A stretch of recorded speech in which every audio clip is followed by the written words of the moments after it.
पौधा बना, वृक्ष का बीज था तो वृक्ष बना, विराट वृक्ष बना। इस उदाहरण में क्या बात बताई कि जिसमें अपनी आत्म शक्ति है उसे कोई मिटा नहीं सकता। न वो मिट्टी में दबकर खत्म हुआ, न पानी से खत्म हुआ, न गला, और फिर वो अंकुरित होकर बड़ा हुआ। इसी तरह से कोई किसी को मिटाना चाहे, ऐसे मिटाया नहीं जा सकता। उसका अपना पुण्य है, उसकी अपनी आत्मशक्ति है, कोई कुछ नहीं कर सकता। श्री कृष्ण को भी कितने कोशिश की मिटाने की, पर कोई मिटा नहीं सका। कंस ने बड़ी कोशिशें करी, लंबा चौड़ा इतिहास है, कितने प्रयास किए, सब विफल रहे। और बंधु वो एक दिन वो भी आया कि जब श्री कृष्ण के हाथों कंस की मृत्यु हुई, वो भी आया। और फिर इस तरह करके राज्य भी प्राप्त किया और राज्य का विस्तार हुआ। ये सब उनके जीवन का एक पहलू है कि वे एक बीज की तरह से अंकुरित होते बढ़ते और यहां इस स्थिति तक आए। अब मैं आपसे कहना चाहता हूं, राज पा लेना कोई बहुत बड़ी बात नहीं।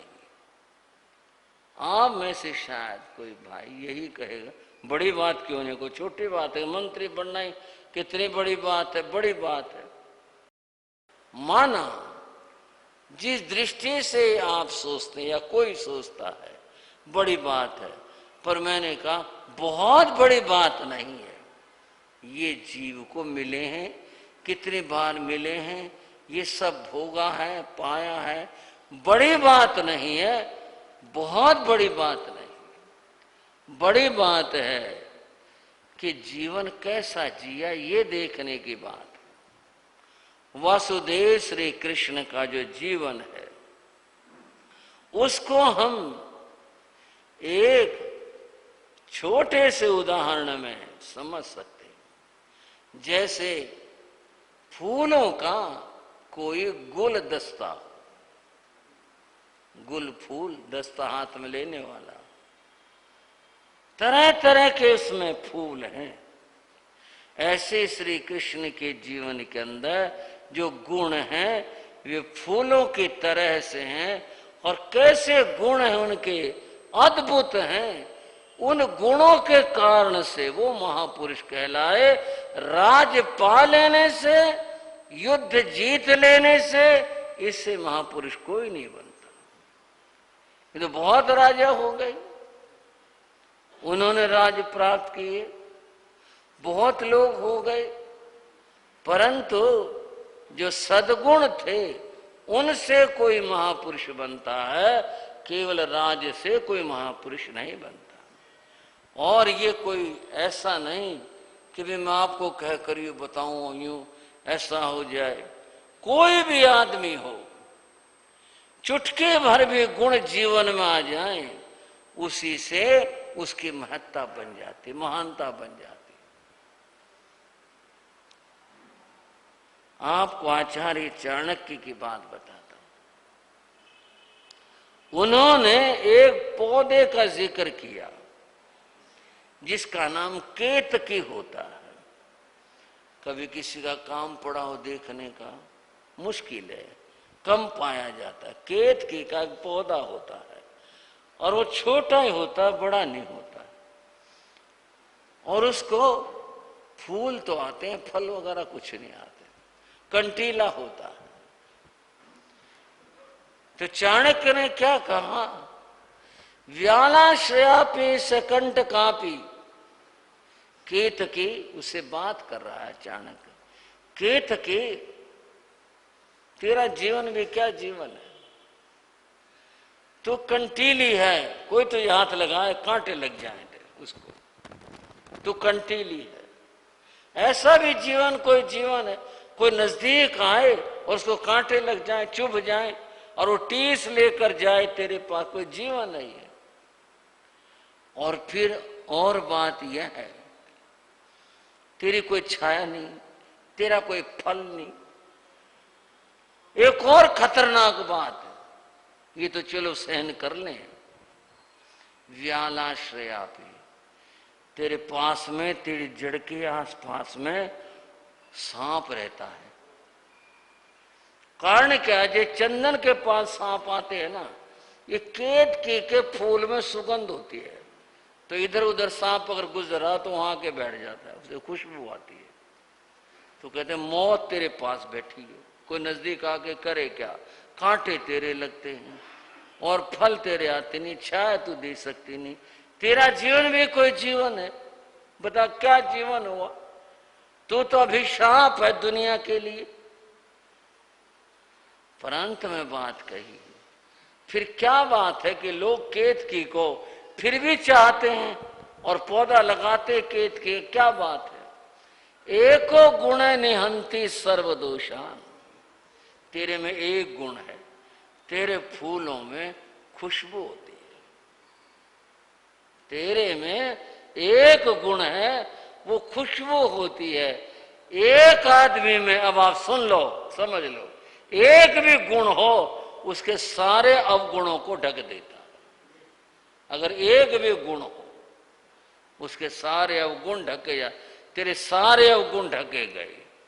सिर्फ एक बात से तेरे फूलों में खुशबू आती है, बस ये विशेष बात है केतके। अब केतके की बात को मानव जीवन से जोड़े।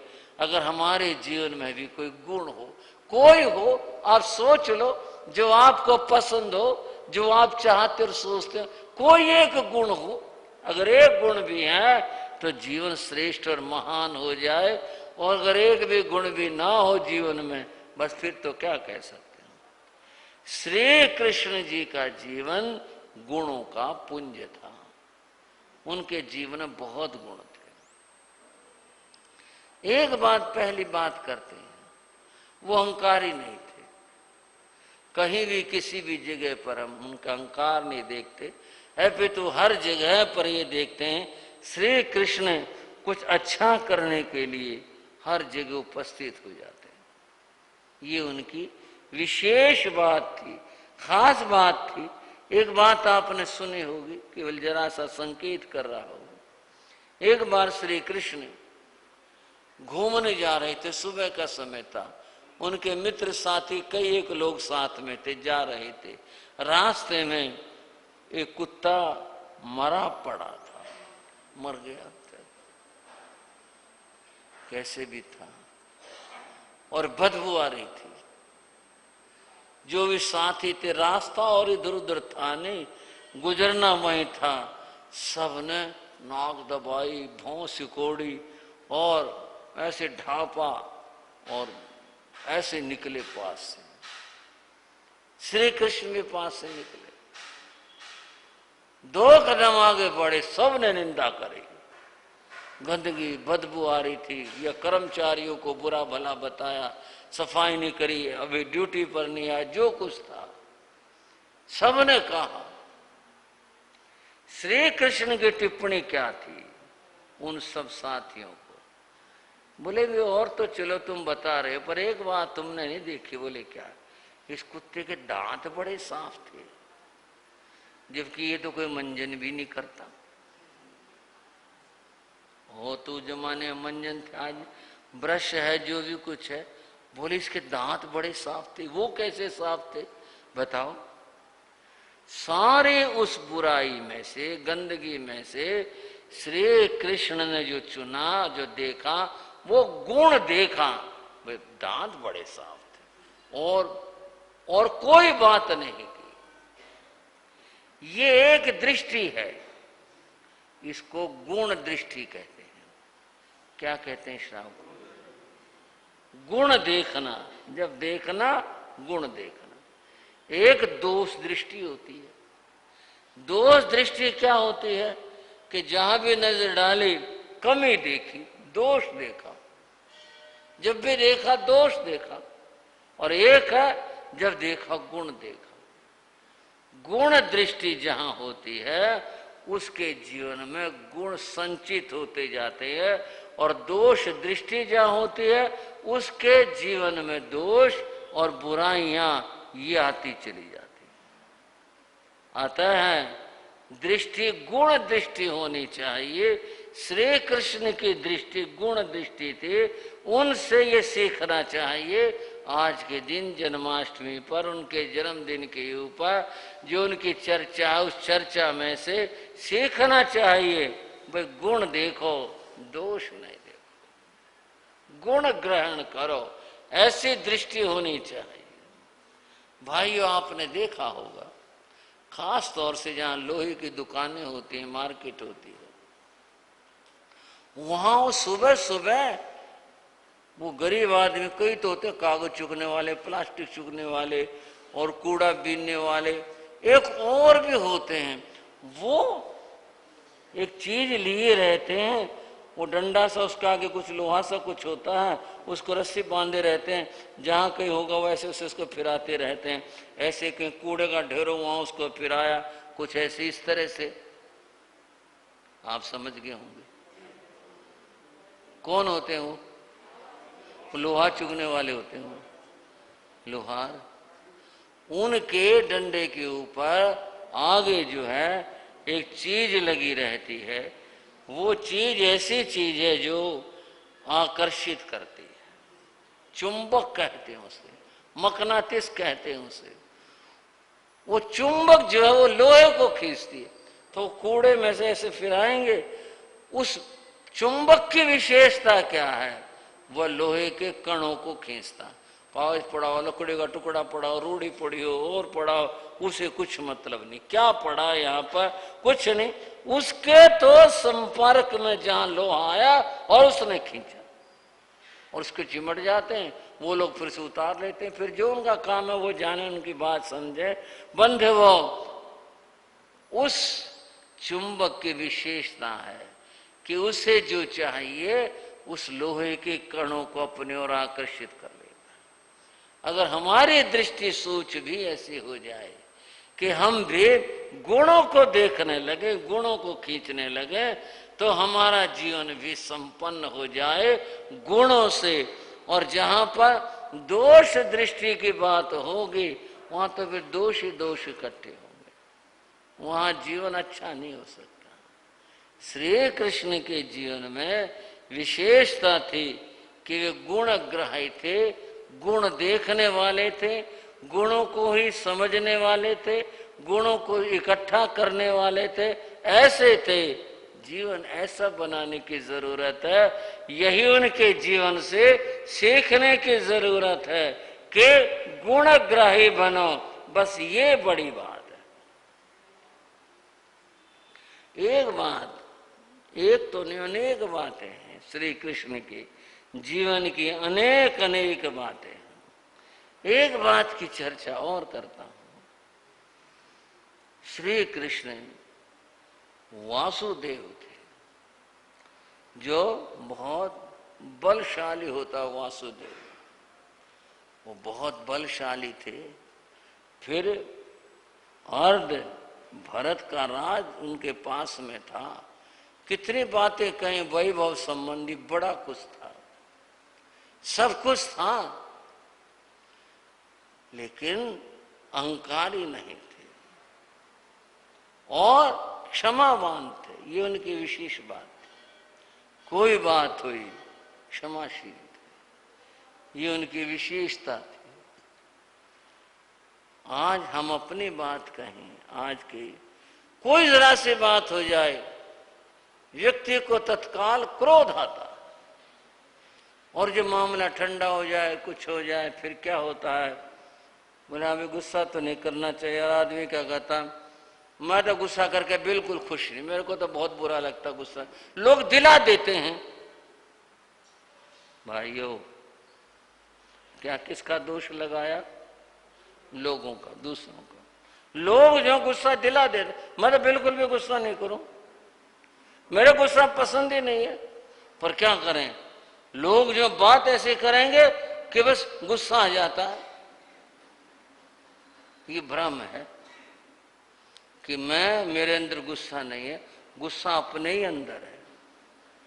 लोग तो निमित्त हैं, उनकी तो हम बात बहाना बना रहे हैं, गुस्सा अपने ही भीतर में है। एक बात देखो, एक बहन सब्जी बनाती है, कोई चीज बनाती है, देगची में डालती है, पकाती है, जो भी कुछ करती है, जो उसने किया तैयार हो गया वो खाना, वो चीज देगची में डाली हुई।